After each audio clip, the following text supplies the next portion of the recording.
I was a hotelier. I knew hotels. I didn't understand Airbnb or Uber or Lyft or all of these companies in the sharing economy.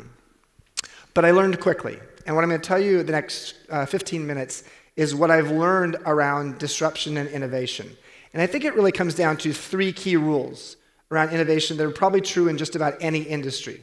First, an innovation does not typically arrive without some foreshadowing. Secondly, innovations usually address an underlying human need that has not been met. So there's an unmet human need that the established players haven't been able to unlock. And then thirdly, over time, the establishment jumps on the bandwagon, and they embrace innovations that they know are more than a short-term fad and they're a long-term trend.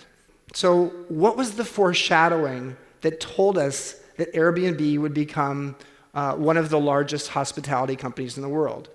And why the hell did I actually join them 4 years ago when my fellow hoteliers looked at me and said, "You're doing what?" And yeah, I wasn't sure, but I saw 3 elements that to me were foreshadowers of Airbnb and home sharing's growth. The first one was the fact that boutique hotels were becoming so popular. So what did boutique hotels tell us? It said that people wanted to have a very localized and unique experience, and they were willing to accept a more of a standard deviation of quality of experience as long as they could actually understand whether they're getting the right experience for them. So in essence, I think Airbnb is like boutique hotels on steroids. It creates a localized, personalized experience. And so that was one of the reasons I jumped on the bandwagon myself. Secondly, even before Airbnb came along, there were people in the business of creating space and making space available for travelers. VRBO and HomeAway, VRBO means vacation rental by owner, they started in 1995. Airbnb didn't really start until 2008. Craigslist, they also started in 1995, and Craigslist was more people renting out an extra bedroom in their home or in their apartment looking for a roommate. So it was about basically renting space to a stranger. So there was a history way before Airbnb, but the platforms of VRBO and Craigslist weren't quite as well designed. And then finally, home swapping. Home swapping has been going on since 1953. 1953, the Dutch and the Swiss teachers' unions decided to get together and said, hey, let's create a less expensive way for our teachers to go on vacation by actually swapping homes. So that was a foreshadowing. Today, fast forward, Airbnb's got more than 3.2 million listings, 34,000 cities around the world, over 100 million customers have used Airbnb. As you said, Airbnb came from, let's call it, an idea of unknown needs at a customer. How can the audience learn from this success? How do you know an unknown need before you see it? So I'm going to use an example that we used in my hotel company. So we had 52 boutique hotels that we created over 24 years. Every time we created a boutique hotel, and in Europe you don't usually use the language boutique hotel because most hotels are boutique hotels, smaller, personalized, localized.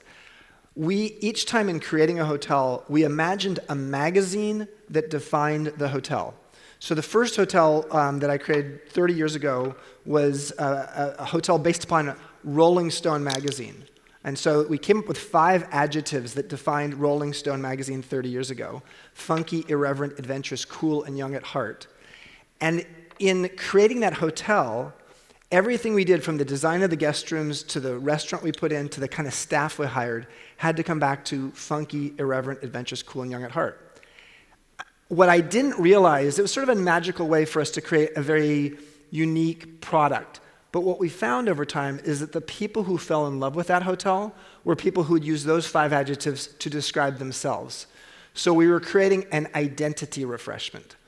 And what I mean by that is when you understand the psychographic, not the demographic, but the psychographic of your customers so well that you understand the adjectives they might use to describe themselves on a good day, you have a good sense of what are the things they would like but that they haven't been given yet. So for example, later I created we as a company created a hotel called the Hotel Vitali, which was for bourgeois bohemians.